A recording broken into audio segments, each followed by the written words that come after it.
Hey, what's up, guys? Alright, so we got another chapter of Black Clover out, chapter 206. And I gotta say, this is the chapter that I'm sure everyone's been waiting for. This is the chapter where the things that we've been waiting, I want to say at least 5 chapters now, finally start to happen. Because, alright, let me list off all the important events that happen in this chapter. Number 1, we see Lumiere and Lich actually reunite finally in this chapter. Number 2, we see Patry and Lich finally reunite officially in this chapter. Number 3, we see Lumiere and Asta briefly meet. And number 4, we get to see Lumiere and Lich tag team against the demon. And in the final moments of the chapter, we actually get to see Asta officially join the fight against the demon. So now we have all the big players officially all together fighting off against the big villain of this entire arc. So you can tell that we're definitely getting close to the end. Now, before I actually even go into all those events, I kind of want to talk about what happens in the very first page of the chapter. Because we start off the chapter and we see that Yami and Charlotte, or the elf inside Charlotte, I actually kind of forget what her actual name is right now, that elf. Anyway, we see the two of them are engulfed inside of like the demon's like absorbing magic, that magic that he was kind of used as a tidal wave to attack everyone. And that's the reason why Nozel kind of pieced out so he can get everyone out of the castle before it envelops them and kills them off. They're basically enveloped by it, but Yami's dark magic is somehow protecting them, which actually does make a lot of sense, as Yami's magic actually is a good counter to the demon's magic. And then, and this moment right here during the beginning of the chapter kind of plays into a theory I have that could actually change up the status quo for everybody, or at least certain characters, going forward after this arc. So basically, in the very first chapter, the first line we get from the elf inside Charlotte is basically saying how like it usually would be a good thing that her and Yami are this close to each other out of nowhere, but it's not a good thing at this moment. And that kind of plays into the whole like idea of, you know, how like Charlotte is all in love with Yami and how she doesn't show it on the surface. And even in this moment, Yami comments on the fact that even though she's not technically Charlotte, she still has that same Storm Princess personality, which kind of plays into my idea of like basically, because we've seen this elf inside Charlotte. We've seen the fact that she actually acts a lot like Charlotte does normally, especially on her outward appearance, not like, you know, her interpersonal self, where we see that she's more of like a tsundere, but how she kind of acts like cold and like kind of like heartless towards Yami, even though she actually does kind of care about it. And we've seen the elf kind of get a lot closer to Yami, especially in this moment throughout this arc, since the two of them have been working together. And I've had a theory for a while now that after this arc's over, every elf that we haven't seen be basically kind of like baptized or whatever, kind of like basically every elf that we haven't seen exercised, yeah, that's the word, exercised by Asta at this point, should actually stay with their human selves. Like they should stay with their inside the human's body and kind of go back and forth, kind of like how Patry and Vengeance did throughout the entire series. But people actually being aware of it this time. And I don't know, I think that would actually be kind of interesting and kind of like lead to some like very good comedic effects later on in the series, especially when it comes to Charlotte and Yami interacting. Because like I said, we see the elf inside Charlotte getting closer to Yami throughout this fight.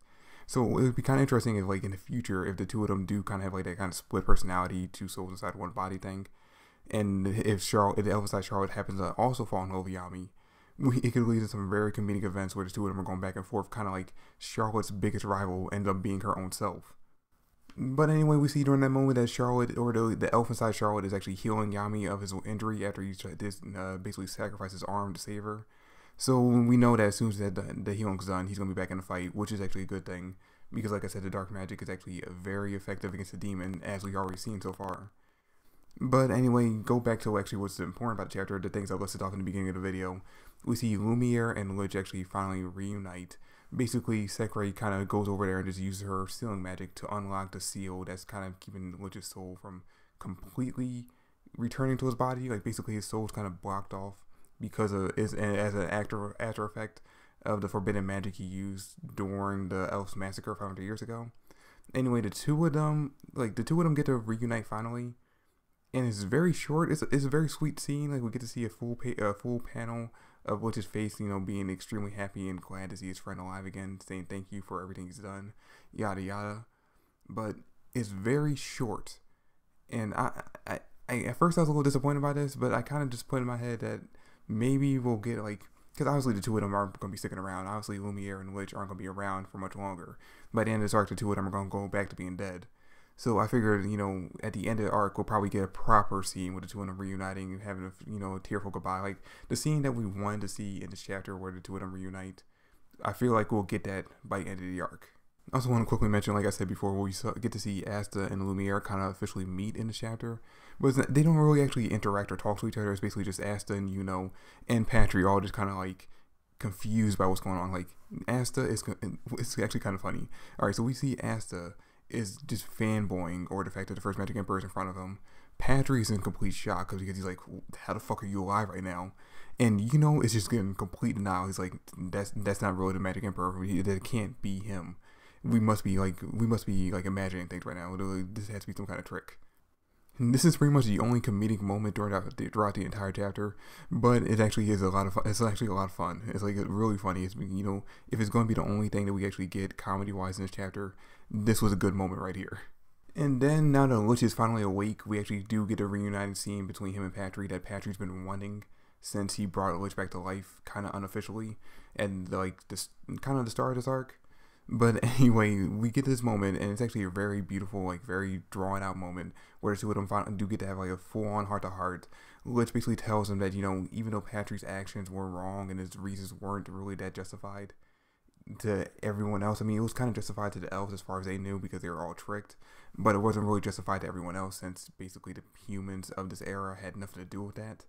But anyway, he basically tells him that despite everything he's done, like all the evil he's kind of done, and like all the crimes he committed, he's still proud of Patry for how hard he fought, how much he was willing to suffer for it, and the fact that he was able to get this far and not lose himself, even when he was about to be turned into a demon.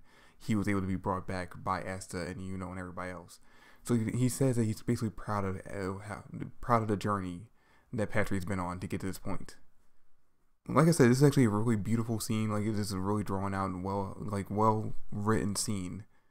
And again, though, I kind of wish we would have got something on this exact same level with Lumiere and Lich. Now, again, like I said, Tabata could probably be like putting this off until the very end of the arc when the two of them are saying their goodbyes to everyone. The two of them could have their final moments to actually officially say goodbye to each other. But I kind of wish we would have got it in this chapter instead. Like, I mean, I honestly would have forego the action that we got in this chapter where Lich and Lumiere team up with each other to fight against the demon, to have that moment be put in this chapter. Like, to just basically have this entire chapter be a feel-good chapter, basically, of everyone reuniting, getting Asta and, to actually finally meet the first Magic Emperor, someone they've kind of idolized their entire lives, having Lumiere and Lich reunite, having Patry and Lich reunite. Basically, if it would have been I'd rather have the feel-good moments in this chapter and then go into the action all of the next chapter. But like I said, I can wait. I can wait until the end of the arc and to get all that to get those moments. And speaking of the action, we actually get right into the heated battle that everyone's been waiting for since we found out that the first Magic Emperor was being brought back. And that's basically we get to see Lich and the first Magic Emperor at full power, both of them, going up against a demon. And it's actually a well choreographed fight.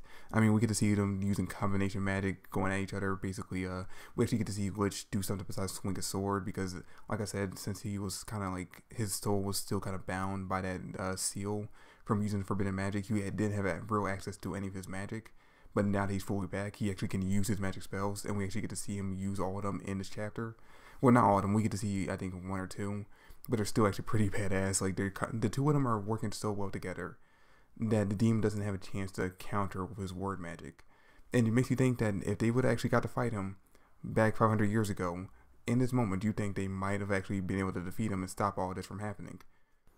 But then, in a brief moment of Lumiere getting just a little too close, just a little bit too close and somewhat a little bit too cocky about how well they're kind of whooping his ass in this moment, Lumiere ends up getting fatally injured. Well, not fatally injured, but he gets heavily injured by the demon's counterattack, where the demon actually manages to cut off Lumiere's, I want to say, left arm during the fight. And this is kind of when the momentum kind of shifts a little bit. Everyone's starting to kind of freak out a little bit. They're thinking that basically, maybe they won't be actually able to stand up against the demon. And just when the demon starts to get a little cocky again, saying, oh, I'm going to win. You guys can't defeat me. No matter how good you guys are as a team, you won't be able to win because your magic isn't really that effective against me. That's when Asta comes in at the very end of the chapter, just smacks the demon with one of his swords. And he's like, oh, fuck, I forgot. Anti-magic. I can't defend against that. And that's literally where the chapter ends. So basically now, going into the next chapter, we got 3 of the 4 big players when it comes to fighting off against a demon. We have Lumiere, we have Lich, and we have Asta. All 3 people who are key in defeating the demon right now. The Lumiere and Lich, because they are 2 key fighters. They're 2 most powerful people on the field right now. They work very well together, and they actually do stand a chance of basically, as we saw in this chapter, keeping the demon on his toes and not giving him a chance to think.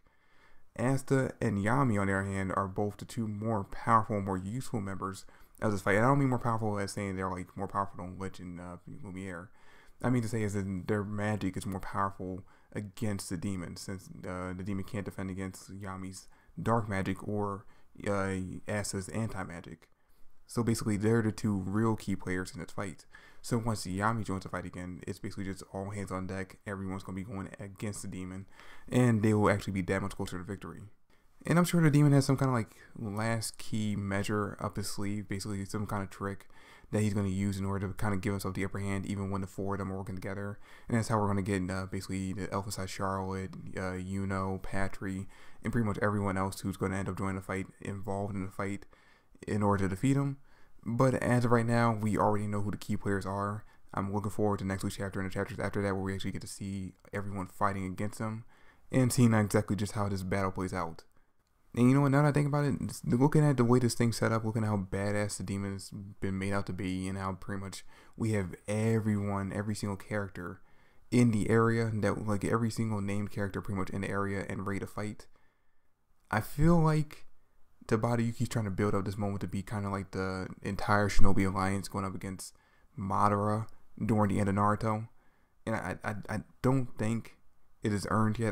Because Madara was a character that was built up throughout a lot of Naruto, throughout like most of the series. So I don't think the demon who we just kind of found out about in the later half of this arc is really someone that can be built up to that level.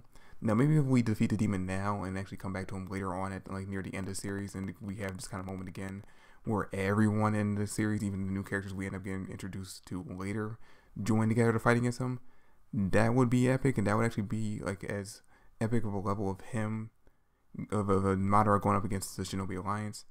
But I don't think we're there yet. I don't think even if we see every character in this, who we've seen in this arc or in the series up to this point, fighting against the demon, I don't think we can get to that level of hypeness. But that's pretty much all that happened in the chapter. Oh wait. I forgot to mention, we do get a moment where, like I said, Lumiere and Asta do kind of get to meet. Lumiere's wondering about the 2 humans behind him, which obviously are Asta and Yuno. And we get a moment where he's kind of asking Sakurai about it, but she's being a little bit quiet for a moment in the first panel. And then she mentions that they're magic knights who helped her gather the magic stones. And during this part, and this is actually kind of a question I've had for a while now, but basically during this part, it made me think, why didn't Sakurai kind of mention her connection to Asta, the fact that she's been kind of living with him, or like kind of been basically his kind of guardian this entire time, throughout the entire series since they officially met. And it has me wondering exactly, like I've been wondering this for a while now, what exactly is like Sakurai's connection to Asta? Like, why did she decide to follow Asta around? Was it just because he had Lich's grimoire? Was that the main reason why she ended up sticking with him so closely? Or was there some kind of secret plan as to why she was following him around? Because at first I thought maybe it was just her trying to get... It's a whole nother video I'm going to do. Like I said, it's just a theory I had, or like a thought I've been thinking of for a while now. It's a whole video I'm planning on making later on. But like I said, guys, that's pretty much it for the video. Thanks for watching. I hope you enjoyed. If you did, drop me a like, subscribe to the channel. I greatly appreciate it. Comment down below your thoughts and theories, and I'll catch you guys later. Peace.